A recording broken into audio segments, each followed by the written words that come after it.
Hello and welcome to Utopian and Dystopian Fictions, a podcast hosted by me, Matt Leggett, a senior lecturer at the University of Winchester, where I teach utopian and dystopian fiction. And me, Liam Knight, an independent scholar who holds a PhD in English literature from the University of Birmingham. In each episode, we interview a different scholar, thinker, or writer, asking them to help us myth bust commonly held assumptions about utopias and dystopias. If you like what you hear, please let us know by following the podcast, rating it on Spotify, or dropping us a message on utopian and dystopian fictions at gmail.com.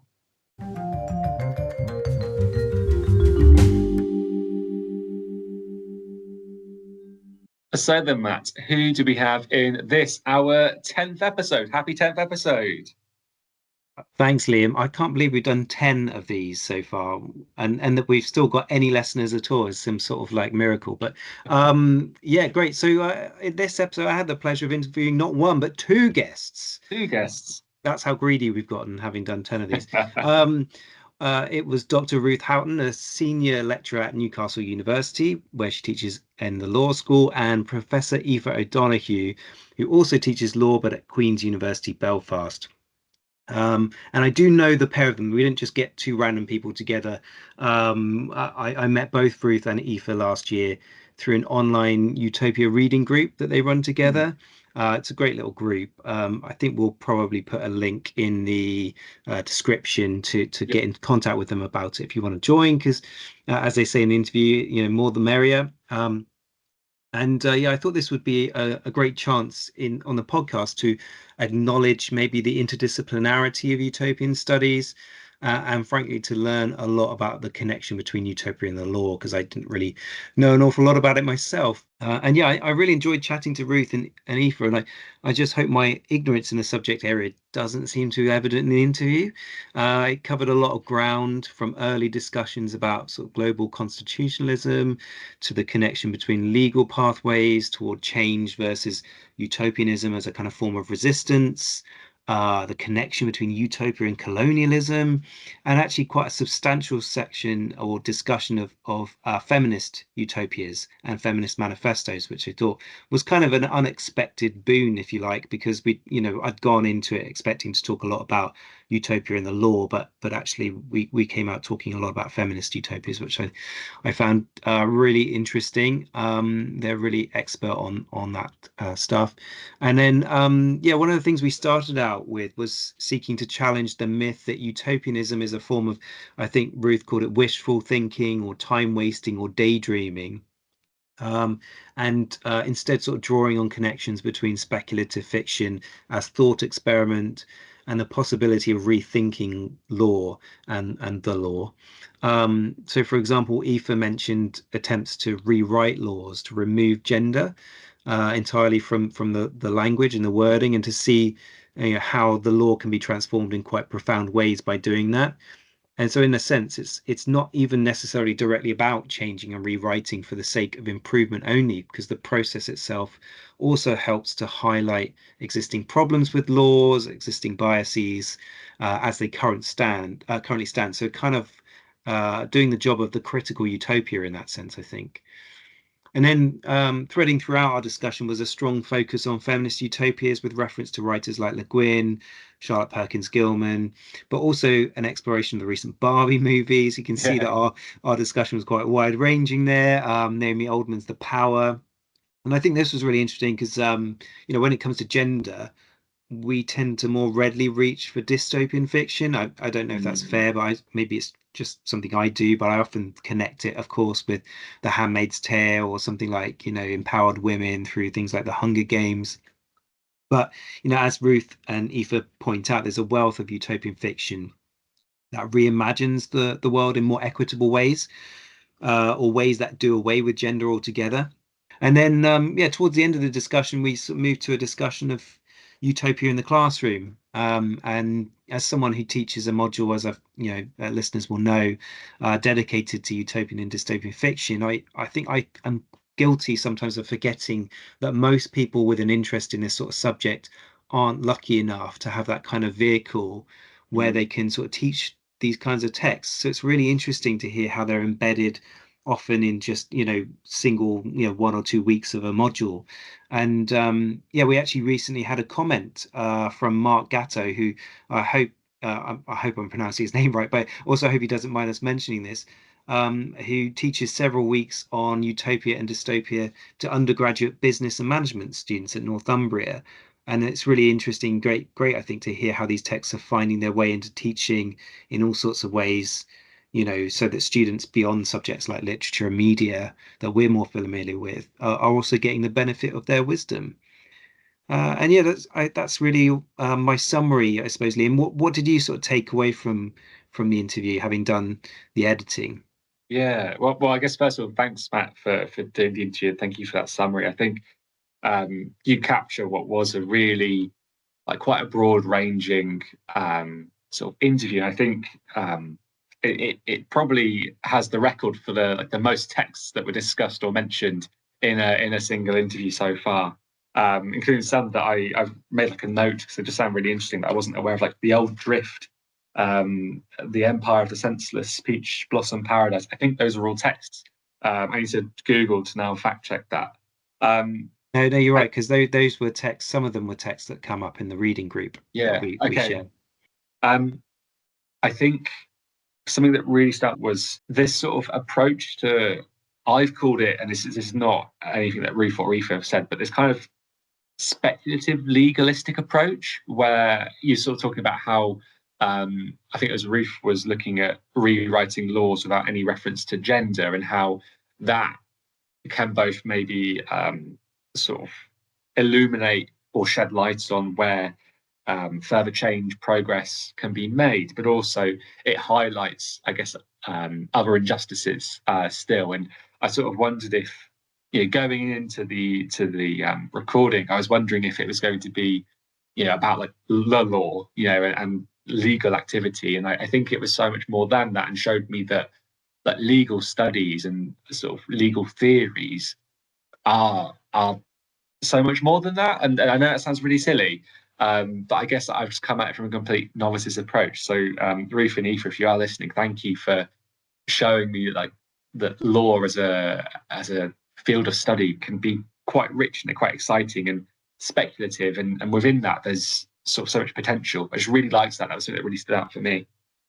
I thought in general it was more to do for me. It was just how central these ideas were to the text that we've been talking about. It's just that it's just coming at them from a different angle. If you see what I mean, that was what surprised me, I suppose, is because I had all these assumptions going in about, Yeah. I think I mentioned in the interview that I tend to think of the law as something that kind of oppresses. In utopian terms, you think of a utopia as a place without law.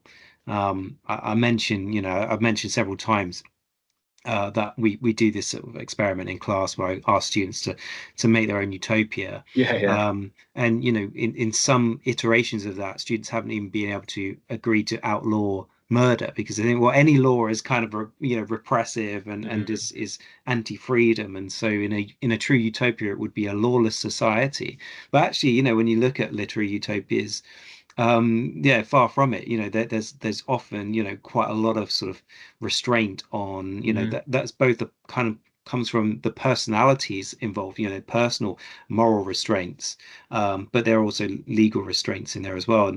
And so yeah, I think that was what struck me about the interview, is just how much of kind of the stuff I already do has this kind of, there's legal frameworks above this and legal structures above this that I'm kind of not really thinking about. I'm not really thinking about, okay, well, who makes the law? I mean, we often think that fundamentally utopias are biased by the individuals who end up, running that hierarchy, and who sets the agenda, who makes the laws is of course really important. We're seeing that, of course, now in the US, where I think there's a kind of constitutional crisis going on because there's a clash between the government and the legal frameworks, and who knows what's going to happen with that.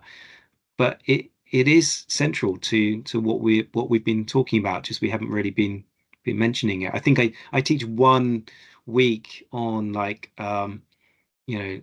laws or something like that. I can't remember what I call it on the module. And I think I used to teach Franz Kafka's The Trial, which I just think is a wonderful dystopia, all about the law. But you know, that was about the only text I had in mind going into the interview. I wanted to turn the conversation to Kafka's The Trial, but it just didn't really fit with what we were talking about. So yeah, there's a whole other world out there, I think. One final really cool sort of almost like soundbite I think that I got from this was Aoife talked about power, and we've spoken about power a little bit here and about sort of dystopias and oppression and law sort of having an impact on that. And Aoife was saying, well, the power to govern, maybe that can be oppressive, and maybe that's where law and power can take on dystopian inflections. But that constituent power and the power to create and sort of grassroots power, the power of the people, that is much more freeing and maybe more utopian. I don't know if Ruth or Aoife explicitly connect it that far to utopianism or to utopian thought, but that's sort of what I took from it, was that the power of the individual, the power of the people to create rather than to be controlled, I thought was a really nice parallelism that was sort of brought up in the discussion.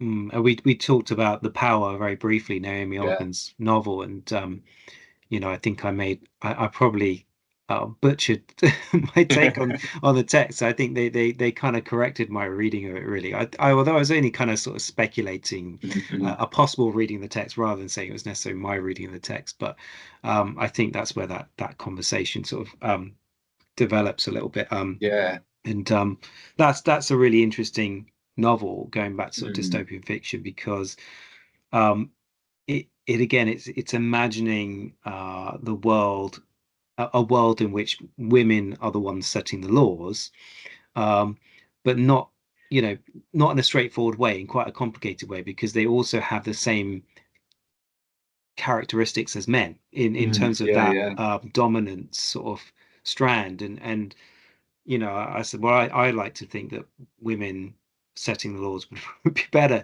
than the men setting the laws, and the worry is that that the novel showcases the opposite. It's just a power dynamic, and actually if you put women in charge, the same thing will happen. But it's not just putting women in charge, it's putting women in charge but giving them the same kind of power or dominance that the patriarchy had. So I think they made a really great point, which is that the opposite of patriarchy or matriarchy doesn't actually exist. It wouldn't exist, because you wouldn't get the opposite in the same way, which I thought was a really great way of thinking about it. I'm definitely going to borrow that for my teaching. For sure. Well, are we sort of biding time here for the real show? I think we're just we're the warm-up act. I think it's probably time for us to pass over to Ruth and Aoife, don't you think? Yeah, play that jingle. Jingle, jingle.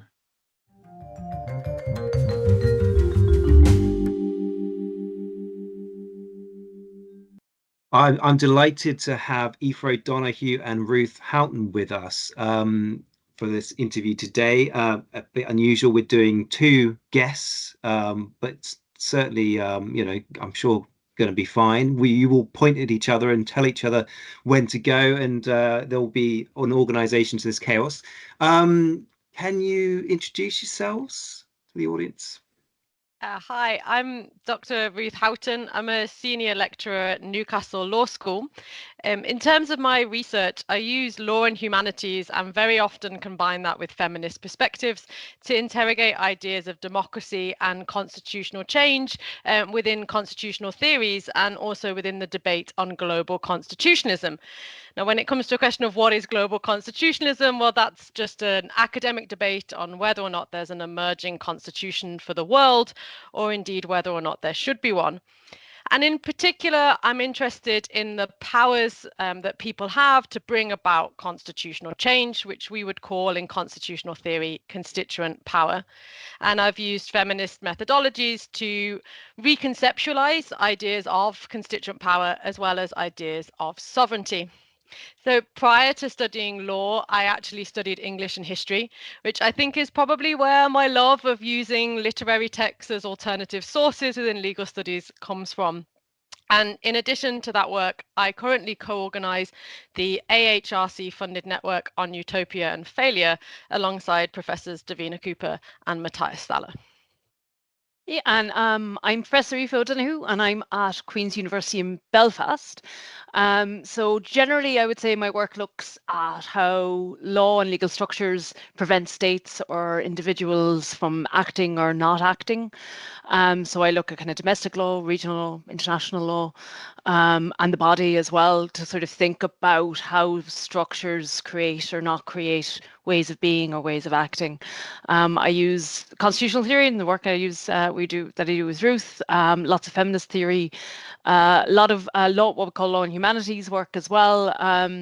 As kind of critical forms of analysis around the law, about asking kind of fundamental questions, often why, like why is something the way it is. So alongside utopias, I do quite a lot of work on tyranny because I like extremes, so I do both ends of that.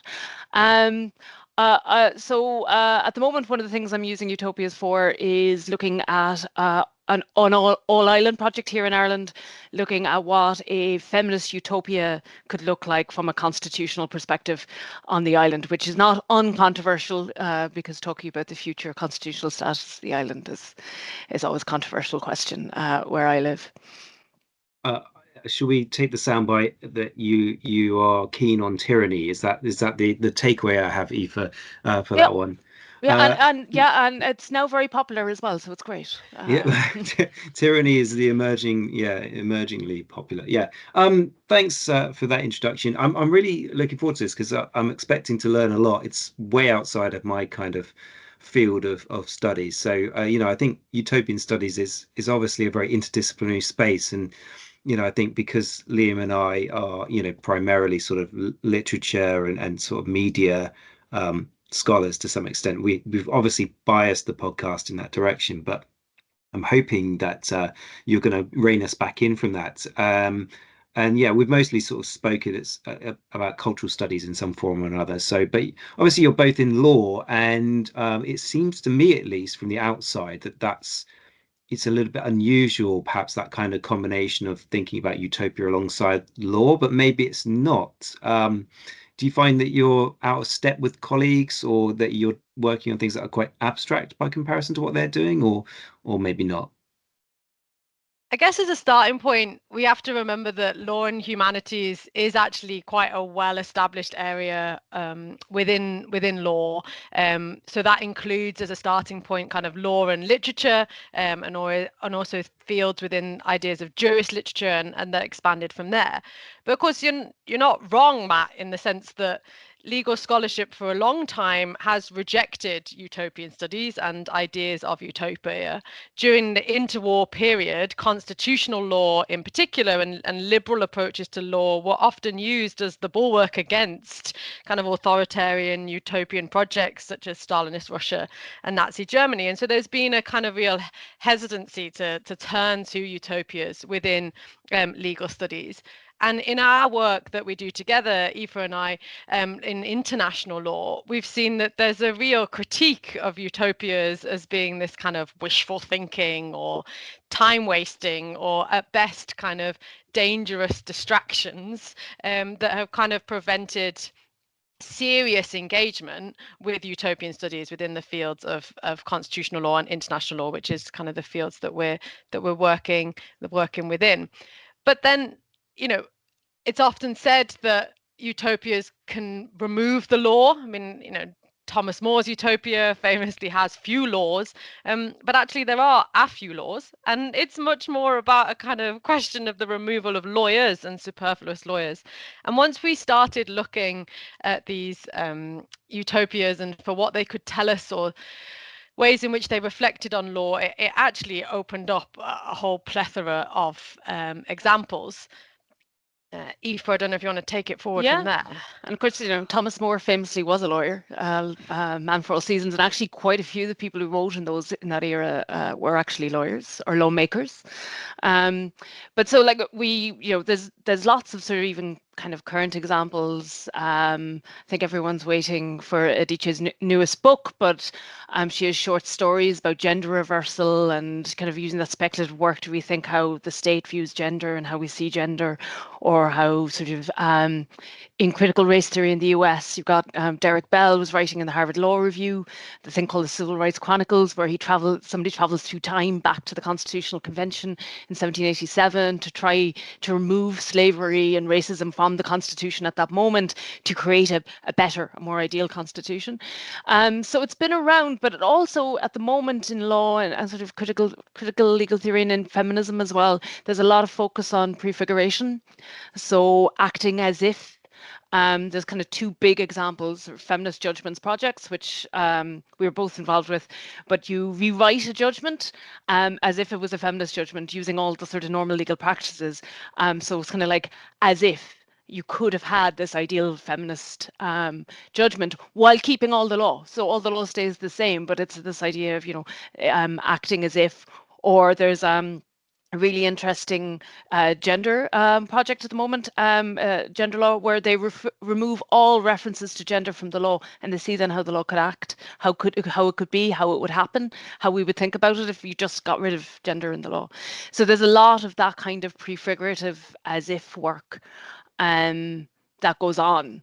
So like at the same time, like there's a lot of doctrinal lawyers who don't do this kind of work, but at the same time there is plenty of like we're not short of people to have chats with about things.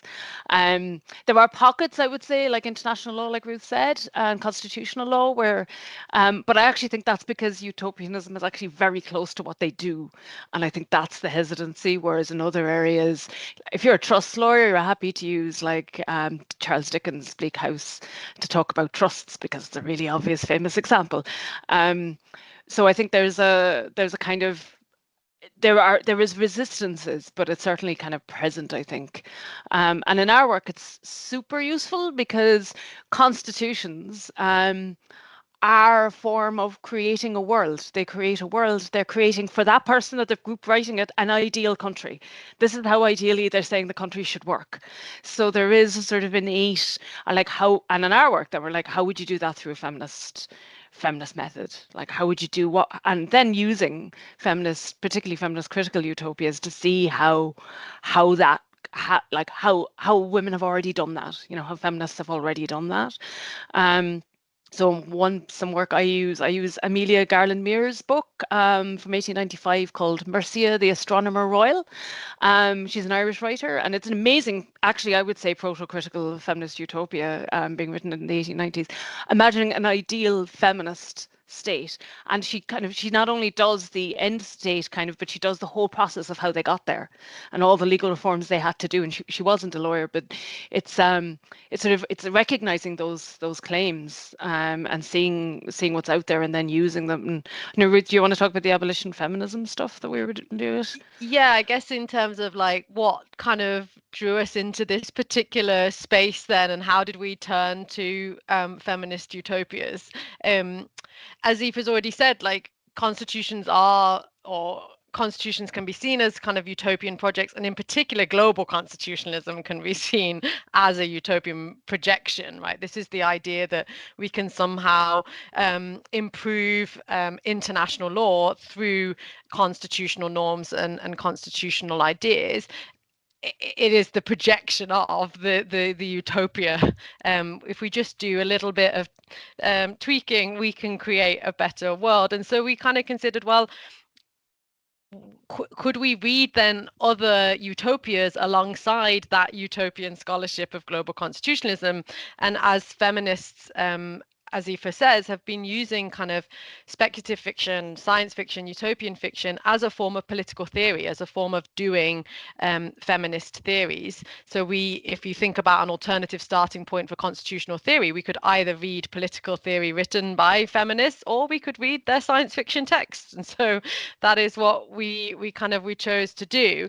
In terms of the kind of current project that we're just finishing up now with Nikki Godden-Rasool and Sarah Vincentotti here at Newcastle is evidence that feminists are using science fiction, speculative fiction. What Adrienne Mary Brown and Walida Imashara call visionary fiction as a form of activism in their abolitionist work. And so in that work, the four of us have been exploring how utopia in law, as I said, is always or very often used as this kind of rejection of the utopia. Oh, it's too utopian. Abolitionism is too utopian. Global constitutionalism is just too utopian. And that's a way of labeling something as being a reason to dismiss it. And yet using utopian studies, using these examples, these literary fictions, is there a more productive relationship between utopianism and the law that actually can unpack more ways in which utopianism can be used to expose the kind of the limitations of constitutional structures and constitutional ideas? There's a lot to unpack there between those two inputs. I mean, a few things spring to my mind, at least, just sort of riffing off this a little bit. To some extent, I think in my mind and where I was coming from with this question was, I think partly because I think it was sort of episode 4 of the podcast. We spoke to Heather McKnight, and we were talking about sort of the connection between activism and utopianism. Yep. And it sort of strikes me, like, perhaps on the surface at least, that there is almost like an opposition here, that you're at the opposite end of the spectrum. One way of thinking about utopianism is as resistance. The other is maybe in this sense thinking of it as a legal framework that we can work through the sort of institutions to create something better. So they're kind of maybe oppositional, but yeah, I think it sounds like you would disagree with that partly. I think we would, because I think what feminist legal scholars, I think fundamentally we always do both at the same time, because you have to, because there are so many gender terms in law that we always have to do both things at the same time. So we're always doing both the activism and the theoretical at the same time. And I think that's sort of, say, like in the first sort of big piece that we did, in many ways, that's sort of, we were looking at the theoretical, but often with the books we were looking at. So theoretically, we would say have a fewer laws, right? So taking Herland, they have a law and it lapses after 20 years. And then taking that idea and saying, well, how could we reconceptualize that practically into the current constitutional discourse, or completely disrupt it as an idea? Or so, for instance, we use Ursula K. Le Guin's The Left Hand of Darkness to talk about something like the public-private divide, right, which is a fundamental part of any liberal legal order, and something which feminists have been raging about as one of the core harms that law and constitutional law does. And in using Le Guin, then we can say, well, there's a stand-in for menstruation. It's, manifesting your gender once a month. And when that happens, you're not locked away.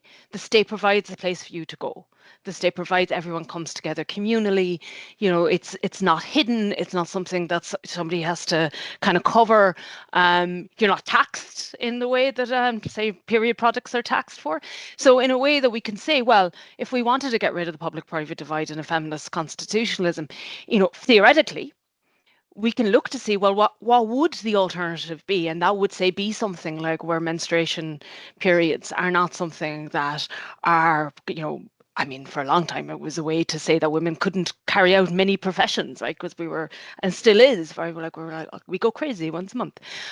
So it's sort of using, I think, both and doing it at the same time, because as kind of feminist legal scholars, we kind of forced it in some ways. I think it's also kind of a fun, I think. I don't really tend to focus on law much in the teaching of my module, but in the first week, I think I've said this probably before in the podcast, I do get students, because I'm introducing them to the concept of utopia for the first time. I do get them to get into sort of small groups, like kind of councils, and to basically design their own utopia. And of course, what I'm really inviting them to do, I don't say this explicitly normally, but what I'm really inviting them to do is to try to collaborate to write laws to some extent. And sometimes they don't do that. Sometimes they put unicorns in this imaginary land or whatever. But other times they talk about taxation laws and things like that, and regulations, and so it is bound up with, it's not something I often think about, but it's certainly bound up with the subject area.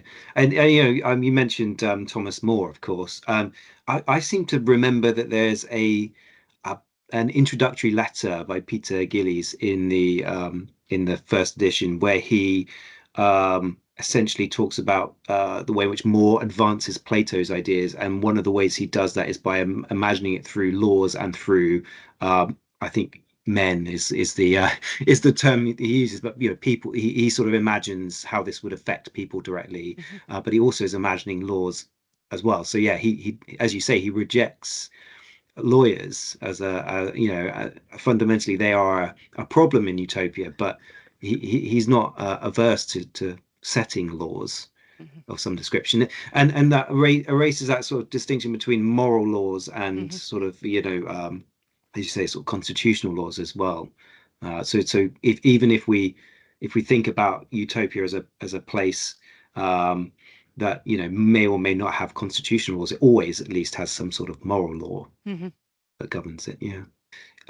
I've noticed, obviously, the two of you, I mean, we're not talking to you by accident. I haven't just picked two random scholars and put you in a room. You've obviously done quite a bit of work together. I wondered if you could say a little bit about how the two of you met.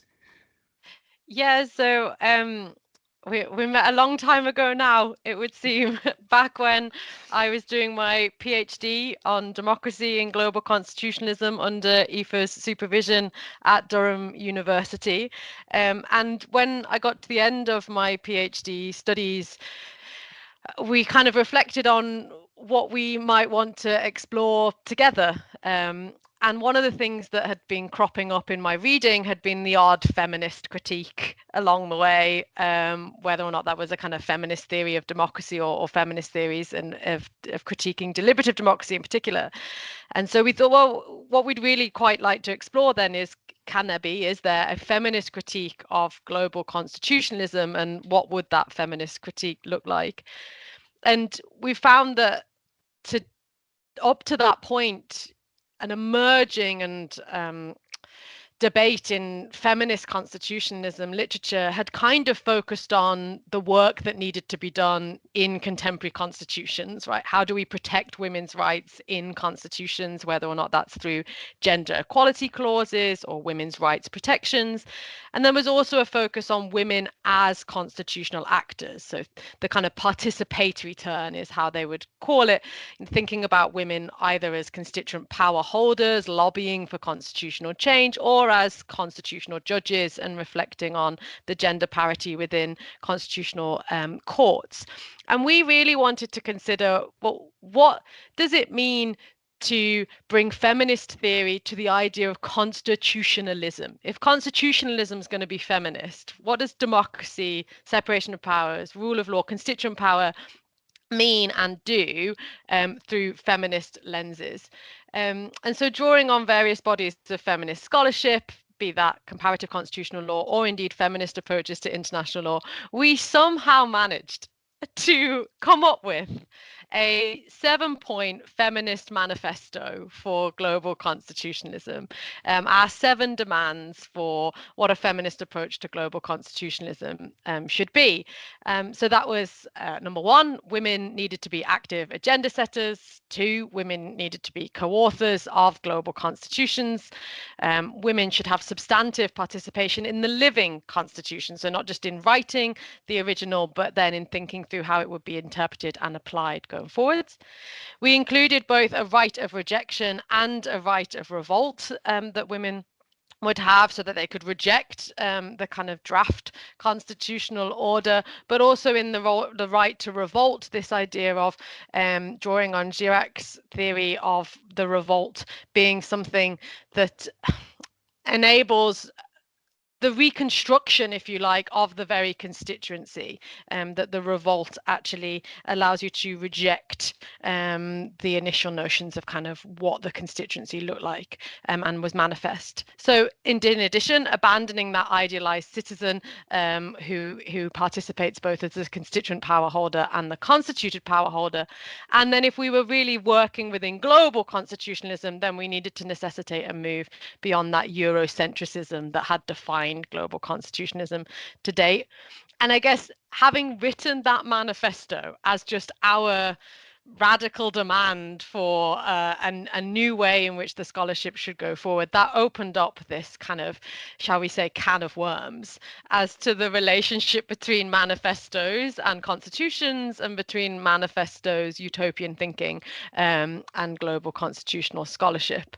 I think that kind of leads us into this whole world of work that we have then done together, a plethora of different projects that oscillate around feminism and utopianism, looking at constitutional law and international law. So going back to your relationship, I know the two of you have written a lot together, including sort of recent papers on utopian colonialism, and I think even a recent paper on Barbie, perhaps. And the audience can't see this, so we're not filming it, but Ruth is wearing a Barbie. Is it a jersey? I don't know what you call that. It's just a jumper, yeah. A jumper, yeah. Jersey, is that an Americanism? So can you tell us more about maybe those collaborations, maybe the connection between utopia and colonialism, for example, or anything you want to say about Barbie? I guess, should we start with Barbie? Sure, why not?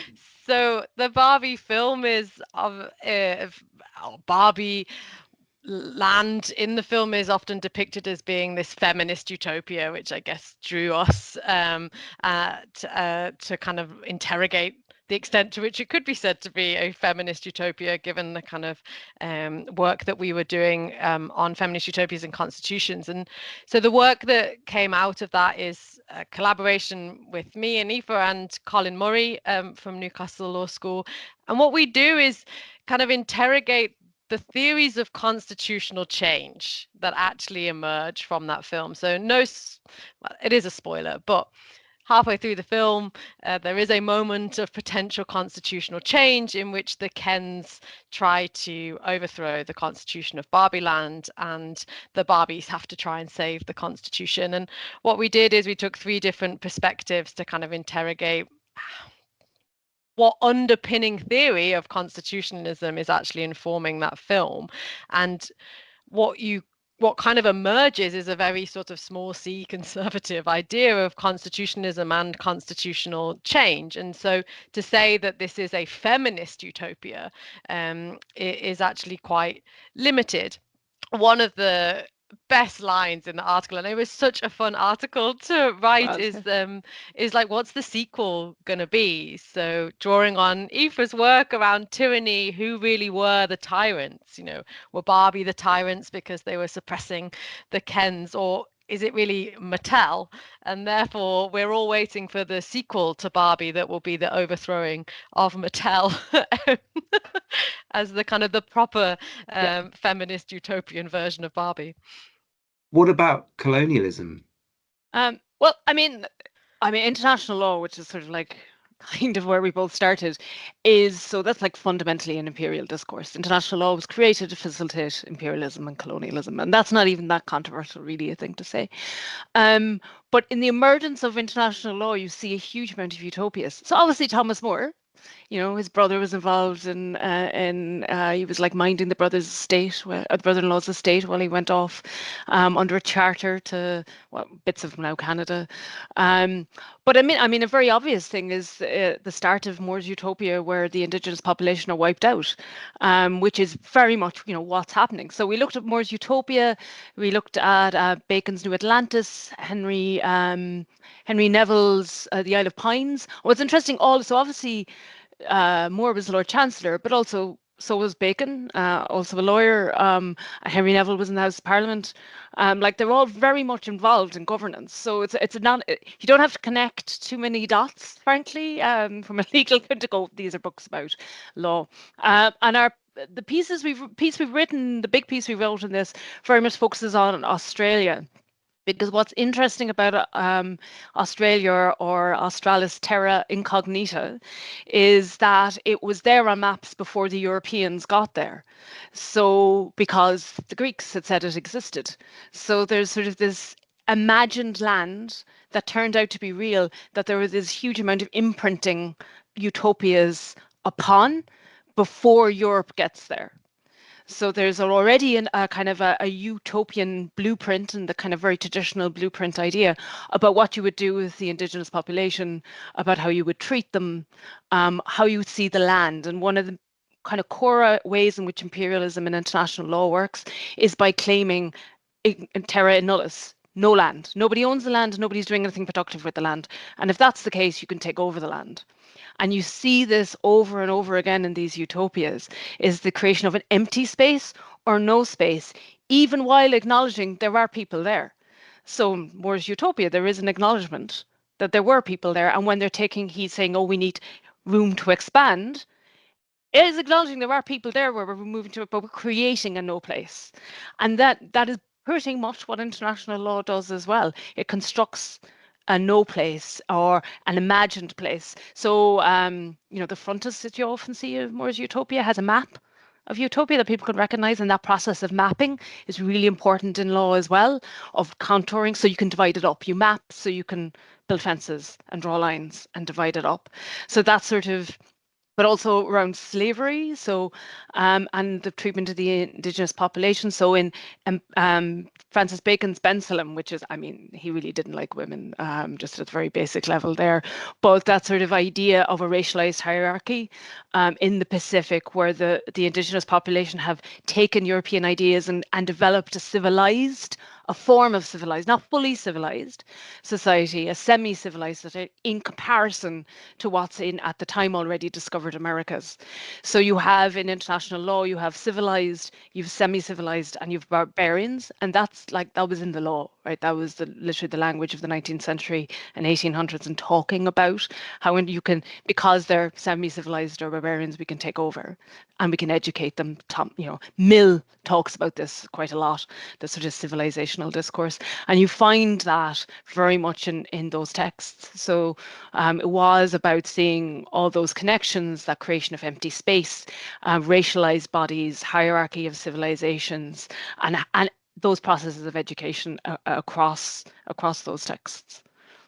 I suppose as well, from an environmentalist sort of perspective, there's no such thing as an empty space. Even if there are no people, there's something there. And you have to acknowledge that any kind of, land grab in some capacity affects, those around you. Yeah, that's really interesting. It sounds quite, I suppose, I make the assumption that people who discuss utopianism are kind of utopianists, right? But it sounds to me, at least from that discussion, that you're quite critical of utopias. I think certainly in terms of this early part of the project that we were working on, the relationship between utopia, colonialism, and international law, I think that we were using this work to critique the way in which international law works and operates. So, the kind of relationship between these mechanisms of the construction of the no place was, as you say, a kind of way of critiquing both international law, but also those kind of early modern utopian texts that are inherently colonial projects at the heart of them. We say about Thomas More eradicating the indigenous population, her land, then uses a very similar trope at the start of the feminist utopia. And so looking at that thread of colonialism and colonial practices through utopias, it is a way of kind of exposing, if you like, the fault lines or the failures within utopias, to kind of ensure that we're continuing to interrogate what the ideal or what we should be working towards. But that's part one. So part one on this exploration of the relationship between colonialism and utopia was to look back at these early modern utopias and in part to remind international lawyers, and I've said this already, but to not just dismiss utopia, to understand that international law has a utopian projection at its core, and in fact that is in a colonial utopian projection, and these tools are inherently part of the making of international law, and so we shouldn't just dismiss it as being a waste of time or wishful thinking or somehow dangerous. In fact, we have to own the danger at the heart of the international law project. Part two of the project, or where we're going next, if you like, with this particular aspect of our research, is to then kind of turn to Black speculative work, Afrofuturism, Afro-Judaism, indigenous utopias, to kind of work with those utopias that have been dismissed by international law, in the kind of the, if you like, post-colonial or decolonial utopias as a response to the colonial project that is international law. So I guess, shall I just talk a little bit more about where we might be going with project 2? That's going to be hopefully a chapter in an edited collection that we're working on together to look at the relationship between failure, utopia, and international law. So as I say, kind of building on our earlier work on colonialism and international law, this one instead turns to texts such as The Old Drift by Nawali Serpil, which is just a fabulous kind of gender kind of and genre bending novel that kind of raises questions around what is truth and authenticity. And one of the fantastic moments in that novel, The Old Drift, is a reflection on the Zambian space program, a real space program that nevertheless she kind of fictionalizes the account of. And what does that space program, that idea that there would be a Zambian space program in the 1960s that ultimately failed because they put a woman and some cats in a barrel and pushed them down a hill to train them to go to space. What can that failure of that idea actually teach us or tell us about international law, how international law sees some utopian projects as a success and embeds it within the foundations of international law, and sees other utopian projects by women, by marginalized groups, by the global south as I say, as kind of these ridiculous, these doomed to fail, these projects that could never be taken seriously, and how do who gets to be a success and who is constructed as a failure is one of the things that we're working on within international law next. I met you both through a reading group on utopian fiction. Was that connected to that, the Utopian Failure Project, or was that something of a side project? I think it was. I think for us, I suppose we were kind of meeting more and more people who did it across disciplines, and we kind of wanted to. I think a part of it was like kind of self-education, and that we wanted to see what other people were reading and then read them ourselves and have a space to discuss them. So kind of the non-canonical ones, I mean, it's obviously useful to look at the canon, and like our work in constitutionalism is like figuring out the canon. What's the canon and why is it the canon? And I do stuff in hagiography and canonical works and stuff.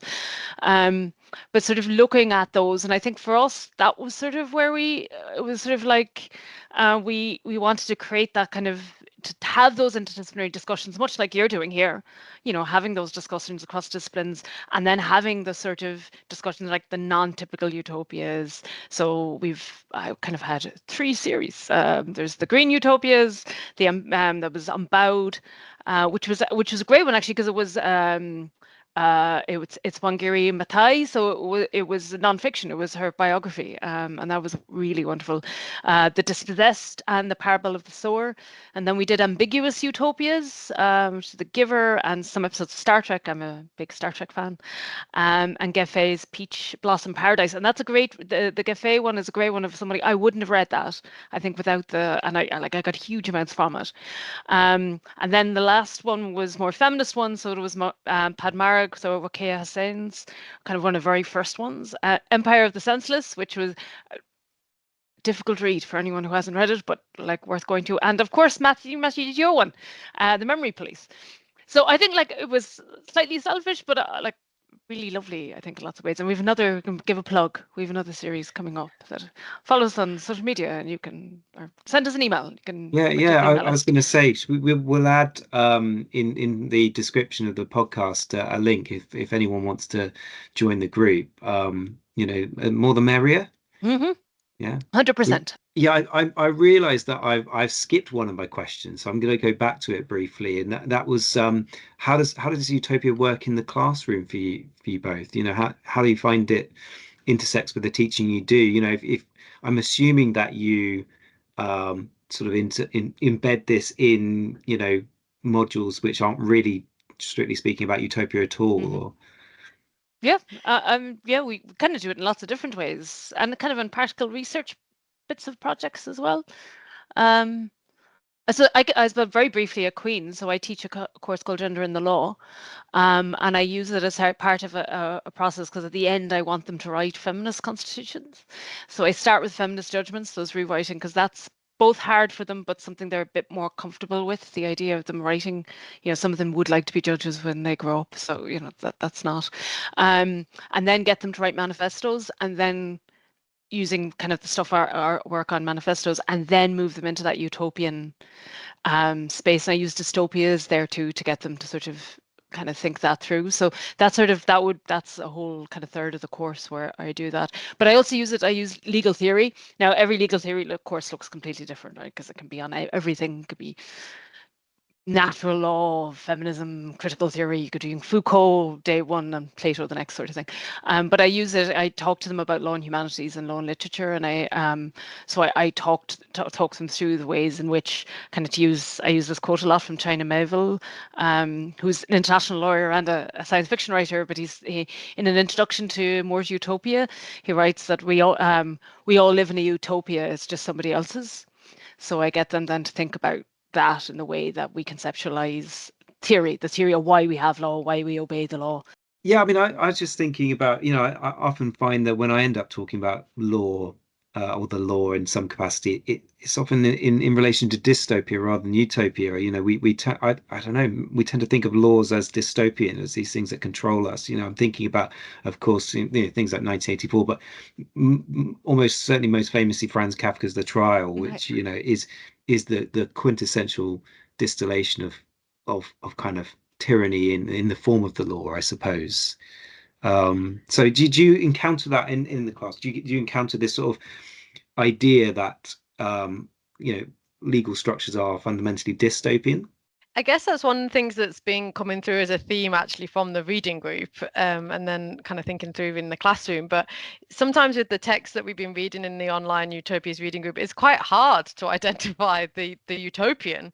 I mean, even when we were doing the kind of the memory police, for example, on the face of it, a kind of dystopian text in which fragments of life are being erased from the surface of the earth. Like, you have to strive to find any kind of thread of utopia or what broadly might be considered hope within that. And I think similarly the Empire of the Senseless gave us cause to reflect on where we have to find and the work we have to do to find the utopian. And in terms of the teaching, that's kind of where I think the relationship between the manifesto and the Constitution comes into being. So, Kathy Weeks argues that manifestos are alongside the literary utopias as a form of utopian practice. And so the radical demand, the ability to break from the contemporary constraints, I think that's where we often start in our teaching of feminist utopias and feminist constitutionalism through utopia is that demand, that radical demand, that then you're kind of using that to both reflect on the extent to which the current legal structures are dystopian. To what extent have those current structures oppressed people, suppressed voices and actions? To what extent have they isolated, marginalized and excluded others? And some of the radical demands that have come out from the teaching that we have done have really exposed ways in which laws and governance and cultural structures have kind of gone by underneath the kind of knowledge, if you like. I mean, one of the fantastic things that we learned recently in Czechia when we were teaching ideas of feminist utopias was cultural practices around Easter and whipping women. I mean, just not something that I knew anything about, but through the idea of being able to radically demand something new and different and change, these kind of contemporary and cultural practices were being exposed, and the kind of the dystopia under which women are living. One idea around dystopia that I think Aoife and I will never forget is when we read The Power by Naomi Alderman, and we tried to incorporate that within our work on feminist utopias. And people would often say, well, that's a dystopian text, the power in which women suddenly get the ability to electrocute an electric charge, and they can electrocute others. And the thing we had to keep reminding people about is that nothing that happens to men in that book is not happening to women around the world every day. And so that in the dystopia, it is actually exposing the very kind of contemporary challenges that women face. I remember that book attracting criticism because it's sort of the implication might be that if women held the kinds of power that men had, they would also be as oppressive as men in some capacity, which I thought was actually a fairly useful critique actually of the novel. I liked the novel. I think it was interesting, but yeah, I found that critique kind of, did sit uncomfortably with me, because I actually think, part of my argument will be if you had women in charge of a lot of this stuff, you wouldn't have the same kind of crisis and the same tyranny and the same kind of abuses of power that we have today. So to sort of invert it entirely as she does, it's obviously a nice thought experiment, but it does also invert this sort of power dynamic in an uncomfortable way, I think. But I think that also, yeah, sorry, I was saying, but I think she does that in the book, because not all the women do that, and neither all the men oppressive. It's the form of power that anger and certain ideas, and this kind of comes into work about constituted power, like the power to govern, which is different to the power. Constituent power is the power to create, and the constituted power is the power to govern. And I think what's interesting is the ones who assume the power to govern, which is a kind of avaricic idea, a very patriarchal idea of what it is to govern, and is the women who take that choice, much as like in the ways that like not all feminists, like I think lean-in feminism is just a form of capitalism writ large. And I think one of the problems that feminism always faces is that we are kind of the demand for us to be coherent all the time and always to be the same. Whereas actually lots of other theories get to have very, Marxist theory or even capitalism, right? It's allowed to have these multiple iterations and to have complicated answers. And I think the book, it's not a complete, it's an inversion in the way that actually, the men aren't all the same either in the book. There are the men who actually are quite comfortable with the switch. They are the men who weren't oppressive in the first iteration and were part of the system. So I think it is, in some ways it is presenting that complication, right? And, feminism isn't one thing, and certainly not all women are feminist. So there's a sort of like, it can mean, or even the difference between saying something as patriarchal and the opposite not being matriarchal, but being matrilineal, for instance, as actually the opposite of patriarchy. That it's not, matriarchy can't exist in some ways because that form of power isn't the form of power that women would assume. So you can't actually find the complete opposite. And I think that's what's useful in the thought experiment. Yeah, I mean, I do think you're right. There are certainly complexities and multiplicities in the text which do undercut that criticism. So just to finish, it's been great having you both on, and really interesting. I've certainly learned a lot. But as a sign off, we have been asking all of our guests for a text, could be a novel, a movie, piece of criticism, about, I think in this case, I mean, we've been focusing this series so far on dystopia, but I think we're sort of more in the realms of utopia today. So maybe something about utopia and its connection to the law, perhaps that you think everyone should read. Well, I'll go 1 week, more or less, I think, but I'll go with one and then Ruth. So I'm going to cheat and go with a trilogy. N.K. Jemisin's Broken Earth trilogy, because what I think is useful about that is that it is the process of dismantling the dystopia in order to get to the utopia. That it doesn't present you with the utopia at the beginning. It presents you with the dystopia and all the amount of dismantling that you have to do in order to create your utopia, because I suppose one of the criticisms of utopia is that it never tells you how to get there. And I think what's really fantastic about this book is it goes, no, actually, this is how you have to, it's really good at doing the deconstruction in the creation of utopia that has to happen alongside, and that it's messy and complicated and that, but that I think it's really good at doing that, of tackling that often, I think, very familiar critique about utopias is they never tell you how to get to the utopia. And I think that trilogy is very good at showing you actually, and that it's possible, and that it's slow, and that it's messy. Well, you've cheated and had 3 texts then, I Aoife. did. So, Ruth, you don't get It's one. lawyers' No, interpretation of the rules. none for you, Ruth. No, Ruth, what's your suggestion then?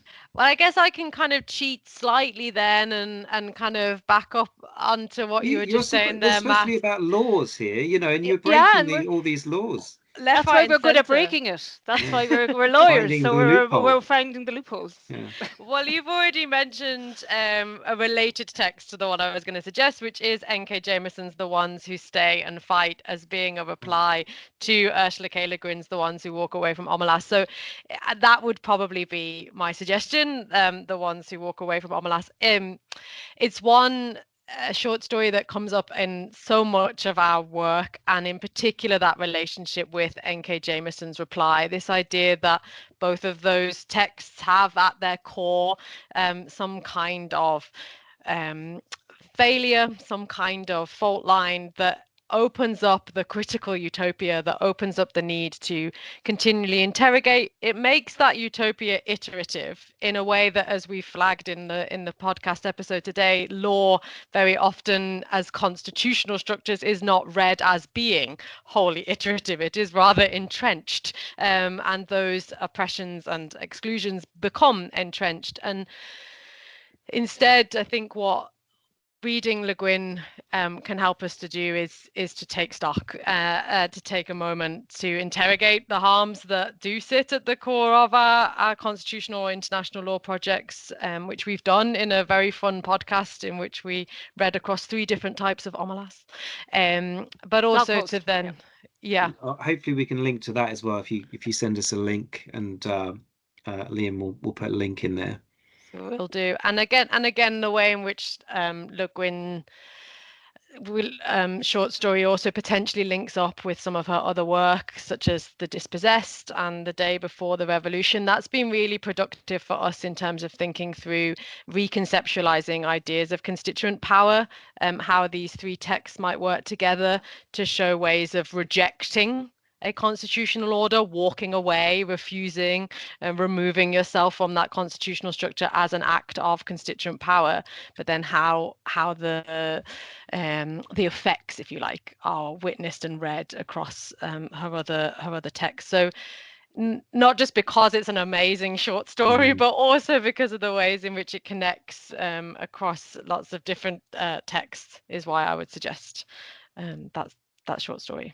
It's the antidote to the trilogy is a 5-page short story. So I think listeners will be pleased with that. And that's also given me a chance to link back to if you're joining us for the first time to listen to Ruth and Aoife, to link back to the first episode of the podcast where I talked to Raffaella Bacalini, and we spoke quite a bit about The Ones Who Walk Away from MLS and N.K. Jemisin's Riposte, because she'd been writing on it on those 2 as well. Thanks so much for joining us, Ruth and Aoife, and I hope you have a great rest of your day. Thank you. Thanks for having us. Thanks very much for having us.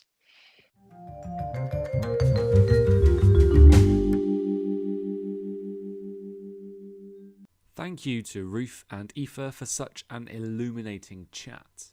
Matt and I learned so much from their insights on legal theory, utopianism, and feminist utopias. You can find out more about their work, including their Utopian reading group, in the episode description. If you've enjoyed this episode, please let us know by rating and following the podcast, leaving a comment, or sending us an email. We've got some excellent interviews lined up that we can't wait to share with you, so keep your eyes peeled, and please do join us next time, where we'll delve into some more utopian and dystopian fictions.